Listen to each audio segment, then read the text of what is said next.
என்ன சொன்ன? அது நான் இல்ல ஆச்சின்னு சொன்னேன். ஓ, என்ன பார்த்தா உனக்கு ஆச்சி மாதிரி இருக்கா? ஏய் சின்ன பொண்ணு, சரியான பைத்தியமா இருப்பாங்க போல. எதனா பண்ணுடா. மர்மகளே, இதெல்லாம் பண்ணுமா இல்ல இங்க ஓடிடுமா? ஐயோ, எது சும்மா இருங்க, ஓடுறதல இருக்காதீங்க. அவங்க கொஞ்சம் ஒரு மாதிரி நினைக்க இருங்க. ஆமா, நீங்க ஆச்சி தானே, எங்களுக்கு வயசானவங்க தானே நீங்க. என்ன சொன்ன? என்ன பார்த்தா உனக்கு ஆச்சி மாதிரி இருக்கா? என்ன நீங்க அக்கான்னு கூப்பிடணும், எனக்கு சின்ன வயசு தான் ஆகுது. ஏ சரிக்கா, நாங்க தான் தப்பா புரிஞ்சுக்கிட்டோம் போல. நீங்க தான் கரெக்டா பேசுறீங்க. சரி, நாங்க போயிட்டு வரட்டுமா? ஷே எப்பா, காத்து இல்லாம என்னன்னு வருது. வெயிலா வெயிலே, இப்படி வெயில் அடிச்சா எங்கிட்ட கூடி நம்ம உயிர் வாழ. சின்ன பொண்ணு வாமா, வந்து கால் எடுத்து என் தலை மேல வை. இன்னும் ஒசரத்துல தூக்கி வைக்க வேண்டியதானே? இந்த கிழவி வேற வைக்கல, சும்மா கத்திக்கிட்டு கிடக்கும். ஏன்டா உங்க தலை மேல தான் வைக்கணும், இருங்க. சின்ன பொண்ணு பொசு பொசுன்னு வருது, தேவையில்லாம இந்த மாதிரி பண்ணிக்கிட்டு இருக்காத பாத்துக்கோ. ஷப்பா, ஆமாதா, என்ன வெயில் அடிக்க பாத்தீங்களா? நல்ல ஜூஸா இறக்கணும் தோணுது பாருங்க. ஆமா ஆமா, சாப்பாடுலாம் செஞ்சிட்டியா இல்லையா நீ? அதெல்லாம் வேலை எப்பயோ முடிஞ்சுது. சின்ன பொண்ணு, இந்த வந்துட்டாளுங்கம்மா உன்னோட தோழிகள். நல்ல சோவார போயிட்டு வண்ண. இவ்வளவு நேரம் அத்தைக்கு ஒரு மரியாதை கொடுக்காம படுத்து கிடந்துட்டு இப்ப அவ வந்தோடனே எப்படி பழக்கணும் எனக்கு பத்தியா? எத்த சும்மா கடங்க, சும்மா நசனசன் பேசிட்டே கிடப்பீங்க. என்னன்னு கேட்டு வரேன். ஏய் சின்ன பொண்ணு, இக்கந்த வரேன். இவள என்ன இன்னும் ஆள காணோம். ஆளுபடி ஓ ஸ்டைல்ல விசில் அடி, அப்பதான் சரிப்பட்டு வரும். என்ன சின்ன பொண்ணு வருவான்னு பார்த்தா உங்க மாமியார் வந்து நிக்காங்க. அம்மா இருங்க, அவ வருவா, பதறாதீங்க. என்னக்கா என்ன ஒரு சத்தமா கிடக்கு, எங்க போறீங்க? நம்ம எல்லாரும் தான் போறோம் சின்ன பொண்ணு. வா போய் ஆத்துல போய் நல்ல துணியை துவைச்சிட்டு கொஞ்ச நேரம் காத்து வாங்கிட்டு வருவோம். ஆமா, வீட்டுக்குள்ளேயே கிடந்தா வெக்கையா இருக்கு பத்தியா? வா போயிட்டு வருவோம். ஆமா மருமகளே, வெக்க தாங்கல. அத்தையும் வரட்டுமாமா? சரி வாங்க, வந்து தொலைங்க போவோம். ஏ ராதிகா, எட்டி இங்க கொஞ்சம் வா. ஏம்மா ஏன் கூப்பிட்டீங்க? எட்டி வா, நல்ல காத்து வாங்கிட்டு வருவோம். வீட்டுக்குள்ளேயே அடைஞ்சு கிடக்காம வெளிய வா கொஞ்சம். எங்க போறீங்க? ஆத்துக்கு தாண்டி போறோம், வா. சரி வரேன். இந்த இழுவையை ஏன் இது கூப்பிட்டு வந்து தொலையுது? எரிச்சலா இருக்குமே. சின்ன பொண்ணு, இங்க பாரு, லெமன் எவ்வளவு அழகா தொங்கிட்டு இருக்கு. இது அப்படியே விட்டு வச்சுட்டா போக சொல்ற. இப்ப என்ன பண்ணணும்னு சொல்றீங்க? ஏன்னி ஒரு லெமன் 5 ரூபாய்னு விக்காம். நம்ம எதுக்கு சும்மா கிடக்குற லெமனை விட்டு வைக்கணும்? என்ன நீங்க கொஞ்சம் மேல மட்டும் தூக்கி விடுங்க, நான் மொத்தத்தையே பிச்சிடுறேன். எவ்வளவு பட்டாலும் அடங்க மாட்டீங்க. திருட்டு புத்தி போவே மாட்டீங்க. அன்னைக்குதான் கோழியை திருடி மாட்டி அசிங்கப்பட்டீங்க, இப்ப மறுபடியும் ஆரம்பிச்சிட்டீங்களா? சின்ன பொண்ணு, அவ சொல்றது கரெக்ட் தானே. பிச்சி வச்சுப்போம், நம்ம லெமன் ஜூஸ் போட்டு குடிப்போம். ஏங்க, லெமன் ஜூஸ் போட்டு குடிக்கிறதுக்கு உங்களால கடையில ஒரு 5 ரூபா கொடுத்து வாங்க முடியாதா? நீங்களும் இந்த மாதிரி பேசிட்டு இருக்கீங்க. என்ன இப்படி என்ன தூக்கி விடுவீங்களா மாட்டீங்களா? ஆமா மருமகளே, அவ சொல்றது கரெக்ட் தான். தூக்கி விடு, அவ எல்லாத்தையும் பறிச்சிருவா. அடங்கவே அடங்காதீங்க, இதுக்கு வந்து தோல. நீ பழைய பகையெல்லாம் மனசுல வச்சிட்டு கீழே தள்ளி விட்டுறாதீங்கம்மா, மண்டை உடைஞ்சிரும். ஏமா நீ பிச்சிட்டு முத இறங்கி தோல. யாத்தே எரும கணக்குற பாக்கதான் இத்தனை கான் இருக்காம ஆளு. நல்லா தின்னுட்டு இப்ப உடம்ப எப்படி ஏத்தி வச்சிருக்கா பாரு. என்ன திட்டாதீங்க நீ. ஏமா என்னங்க கேட்ச். மச நிக்காம எல்லாத்தையும் கடகடன் பிச்சிட்டு வா. ஏ அண்ணி, அப்படியே அந்த சைடு போங்க. இப்போ என்ன இத புடிங்க. மச நிக்காம சீக்கிரம் புடிங்கம்மா, யாரும் வந்துராம. கொண்டா. அண்ணி, ஏதோ தேங்காய் நார் மாதிரி இங்க இருக்கு, அதை எடுக்கட்டுமா? நார்னா எடுத்துட்டு வாமா, தேய்ச்சி குளிக்க உதவும்ல. ஏ தாயே, என்னத்தையும் உன்னை எடுத்துட்டு கீழே இறங்கி தொலை தாயே. இப்ப எதுல போங்க, என் முடிய பிடிச்சி யாரு இழுக்குறது? ஏ சின்ன பொண்ணு, யாரோ கத்துற மாதிரி இருக்குல, முடிய பிடிச்சி இழுக்காதீங்கனே. ஆமாதே.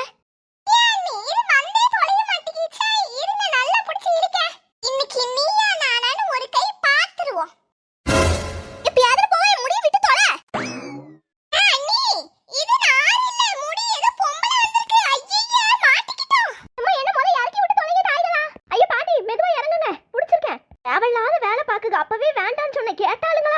மருமகளே இறக்கி விட்டு வா, ஓடிடுவோம். வாங்க எல்லாரும் போயிடுவோம்.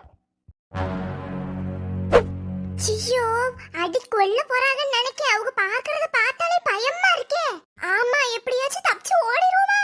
அண்ணி, இப்படியே மச நின்னு பாத்துட்டு இல்லாம என்ன காப்பாத்துங்க அண்ணி, பயமா இருக்கு, அடிச்சு போட்டுருவாங்களோன்னு. அவே சொன்னேன் கேட்டியா? அம்மாவும் மகளும் சேர்ந்து அடங்காம லெமனை திருடிட்டு இப்ப எதனாச்சும் என்ன பண்ண சொல்ற? நான் என்ன பண்ண முடியும்? அடி வாங்கி சாவு.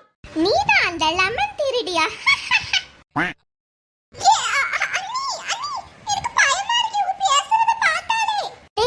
வீட்ல உள்ள லெமனை திருடிட்டு போய் 5 ரூபாய்க்கு விக்கியாமே.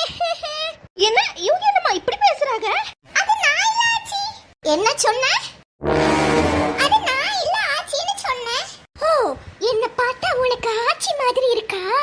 ஏய் சின்ன பொண்ணு, சரியான பைத்தியமா இருப்பாங்க போல. எதனா பண்ணுடா. மருமகளே, இதெல்லாம் பண்ணுமா இல்லனா இங்க ஓடிடுமா? ஐயோ எத்த சும்மா இருங்கட்ட, ஓடுறதல இருக்காதீங்க. அவங்க கொஞ்சம் ஒரு மாதிரி நினைக்க இருங்க. ஆமா, நீங்க ஆச்சி தானே, எங்களுக்கு வயசானவங்க தானே நீங்க.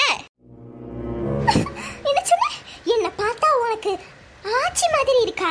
என்ன நீங்க அக்கான்னு கூப்பிடணும், எனக்கு சின்ன வயசு தான் ஆகுது. ஏ சரிக்கா, நாங்க தான் தப்பா புரிஞ்சுக்கிட்டோம் போல. நீங்க தான் கரெக்டா பேசுறீங்க. சரி நாங்க போயிட்டு வரட்டுமா? ஆமா, நீ வாங்க போவோம். ஆமா சின்ன பொண்ணு, வா ஓடுவோம். அவளை அவங்கள ஒரு கை பார்த்துட்டு தான் விடுவேன். லெமனை யாரு திருடினதோ அவங்கள அடிச்சு கொளுத்திட்டு தான் இங்க இருந்து விடுவேன். ஐயோ அண்ணி, என்ன அண்ணி இவங்க என்னலாமோ சொல்றாங்க? இதானே லெமனை திருடினது. என் முடிய பிடிச்சி இழுத்தல்ல, என் முடிய பார்த்து என்ன சொன்ன? நாறு மாதிரி இருக்கா? ஓஹோ, என் முடிய பார்த்தா உனக்கு நாறு மாதிரி இருக்கோ? ஐயே இல்லக்கா, தெரியாம சொல்லிட்டேன். என்ன சொன்ன? அக்காவா? என்ன பார்த்தா உனக்கு என்ன அக்கா மாதிரி இருக்கா? நீங்க தான சொன்னீங்க அக்கான்னு கூப்பிடுனே. நான் எப்ப சொன்னேன் என்ன அக்கான்னு கூப்பிட சொல்லி? சரியா போச்சு போங்க. இவங்க சரியான ஞாபக மறதி கேஸா இருக்கும் போலயே. அண்ணி என்னதான் பண்ணீங்க அண்ணி? இந்த பொண்ணு என்னமா இவங்க இப்படி பேசிட்டு இருக்காங்க? அழகா சீயக்கா போட்டு தேய்ச்சி வச்சேன். என் முடியெல்லாம் எவ்வளவு கஷ்டப்பட்டு வளர்த்தேன். என்னோட முடிய நாருன்னு நினைச்சு பிடிச்சி எடுத்து பிச்சு போட்டியே. ஏம்மா நீயே சொல்லுமா, ஆச்சிக்கு எவ்வளவு பெரிய முடி, நேத்து எவ்வளவு பெரிய முடி வச்சிருந்தேன். ஐயே ஏக்கா, இவங்க என்னக்கா இவங்க விட்டு தொலைய மாட்டாங்க போலயே. ஏம்மா ஆச்சிக்கு லிப்ஸ்டிக் வாங்கிட்டு வரேன்னு சொன்னியேம்மா, எங்கம்மா போச்சு லிப்ஸ்டிக்? ஐயே இது என்னம்மா புதுசா இருக்கு? நான் எப்ப ஆச்சி சொன்னேன் லிப்ஸ்டிக் வாங்கிட்டு வரேன்னு? நீதானம்மா சொன்ன. உங்களுக்கு லிப்ஸ்டிக் தானே வேணும், இருங்க நான் தரேன். சின்ன பொண்ணு ஒரு லெமனுக்கு ஆசைப்பட்டு இந்த கிழவி என்னென்னலாமோ பேசுதே, ஒன்னும் புரிய மாட்டேங்கி. அத்தை கிழவி அப்பவே சொன்ன, கேட்டு தொலைஞ்சிங்களா? அண்ணி லிப்ஸ்டிக் வேணுமா? இந்த ஆச்சிக்கு என்ன பண்றது? ஆமா, எல்லாத்துக்கும் இந்த நொண்ணியே கூப்பிடு. என்ன சொன்ன? லிப்ஸ்டிக் வேணுமா எனக்கு? நான் இப்ப சொன்னேன் எனக்கு லிப்ஸ்டிக் வேணும்னு. லெமனை திருடிட்டு அதுக்கு பதிலா லிப்ஸ்டிக்க கொடுத்துட்டு போலான்னு நினைக்கியா? சரி பைத்தியமா இருக்கும் போலயே. ஐயோ தெரியாதனமா லெமனை பிச்சு தொலைஞ்சிட்டோம். நான் இன்னைக்கு சும்மா விட மாட்டேன். சும்மா விட மாட்டேன்னு சொல்லிட்டே தான் இருக்கீங்க. டக்கு புக்குன்னு அடிச்சு போடுங்க, நாங்க கிளம்புவோம்ல. உன்னை இன்னைக்கு அடிக்கிற அடியில பாட்டிக்கு லிப்ஸ்டிக்கே நீ வாங்கி தந்துருவேனா பாரு, அந்த மாதிரி அடிப்பேன். என்னத்த சொல்லி தொலைய. கிழவி எகரை குதிச்சுலாம் அடிக்காத. பாவம் ஏன் நாத்து. என்ன ஒரு அடியும் சும்மா இடி மாதிரி இருந்ததா? ஆமா ஆச்சி. ஆச்சின்னு சொல்லாதட்டி. இனிமே என் லிப்ஸ்டிக்க திருடுன உனக்கு இந்த நிலைமை தான். நான் எப்ப லிப்ஸ்டிக் திருடுன? என்னத்த பேசி தொலைறீங்க? போய் சொன்ன மறுபடியும் அடி விழும். ஆமா லிப்ஸ்டிக் தான். ஏ அம்மா பெத்த தாயா நீனு. நல்ல லெமனை பிக்க தூண்டி கொடுத்துட்டு இப்போ இந்த லூசி கிளவிக்கிட்ட வந்து மாட்டிக்கிட்டனே. மன்னிச்சிருமா தங்கமே, நான் இப்படி நடக்கும்னு கொஞ்சம் கூட எதிர்பார்க்கல. வா ஓடிடுவோம். சரி நான் போயிட்டு வரேன். தயவு செஞ்சு போயிருங்க தாயே. இப்ப நல்ல வேலைக்கா ஒரு வழியே தப்பிச்சாச்சு. ஏன் லெமனை களவாண்டது யாரு? எம்மாடி மறுபடியும் முதல்ல இருந்து ஓடுங்க எல்லாரும். நம்ம நிலைமை எப்படி ஆயிட்டு பாருங்க. ஆமா சின்ன பொண்ணு, துணியை துவைச்ச மாதிரி தான் போ. எந்த நேரத்துல வந்து கூட்டிகளோக்கா போங்க. லெமன் களவாணி நில்லுங்கடி. ஓடுறத பாருங்கக்கா.